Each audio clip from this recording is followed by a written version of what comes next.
General कोटे से आने वाले कई ऐसे प्रत्याशी थे जो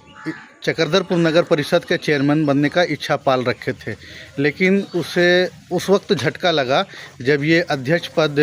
अनुसूचित जनजाति यानी एसटी के लिए आरक्षित हो गया। लेकिन इसके बाद जहां एक तरफ एसटी कैटेगरी से आने वाले बड़े चेहरे के बीच में जो ये चुनाव को लेकर के गहमा गहमी चल रही है, दावेदारी को लेकर के तरह तरह की चर्चाएं हो रही, कई बड़े चेहरे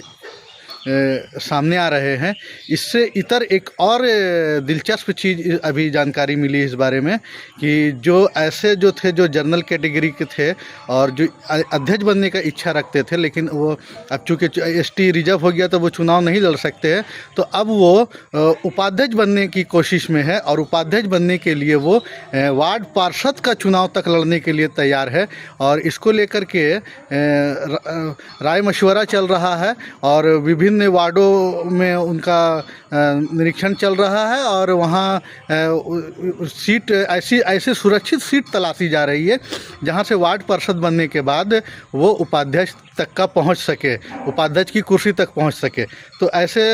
इसको लेकर के भी काफ़ी गहमा गहमी चल रही है और इसमें कई ऐसे बड़े चेहरे हैं जो जनरल कैटेगरी के आते हैं और वो विभिन्न राजनीतिक दलों से वो भी संबंध रखते हैं। और जो जानकारी है कि कई ऐसे चेहरे हैं, उनमें एक पूर्व नगर परिषद के अध्यक्ष भी है जो वार्ड पार्षद के माध्यम से उपाध्यक्ष की कुर्सी तक का सफ़र तय करना चाहते हैं। क्योंकि वो अब अध्यक्ष नहीं बन सकते, इसलिए उपाध्यक्ष तक पहुंचना चाहते हैं और इसके लिए वो भी एक अपने वार्ड को लेकर के, जहां एक सामान्य है जनरल वार्ड है, वो वैसे सुरक्षित वार्ड की तलाश कर रहे हैं। लेकिन समस्या ये आ रही है कि जो वहाँ पे जो स्थानीय वार्ड के जो निवासी है, जो वार्ड पार्षद बनना चाहते थे, अब उनके लिए ये समस्या हो जा रही है कि कहीं बड़े चेहरे मेरे वार्ड में आ गए वार्ड पार्षद का चुनाव लड़ने के लिए, तो हमें मुश्किल का सामना करना पड़ सकता है।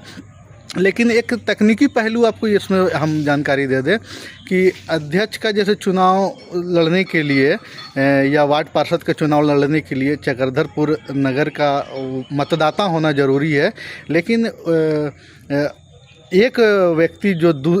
जिस वार्ड से आता है वहाँ नहीं बल्कि दूसरे वार्ड में अगर वो चुनाव लड़ना चाहता है तो उसके लिए कोई बाध्यता नहीं है, वो दूसरे वार्ड से चुनाव लड़ सकता है, बशर्ते कि उसे जो उनका जो प्रस्तावक होगा वो स्थानीय वार्ड का मतदाता होना चाहिए। जहाँ वो चुनाव लड़ना चाहते हैं उस वार्ड का ही मतदाता होना चाहिए। ऐसे प्रस्तावक अगर उसके पास है तो वो चुनाव लड़ने को उसको कहीं पर कोई दिक्कत नहीं है, वो चुनाव लड़ सकते हैं। तो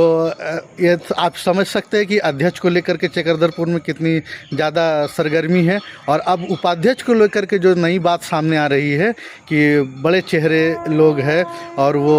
जो अध्यक्ष नहीं बन पा रहे हैं, अब वो वार्ड पार्षद पहले बनेंगे और वार्ड पार्षद के बाद उसके माध्यम से वो उपाध्यक्ष की तक का जाना चाहते हैं। इसको लेकर के विभिन्न तरह के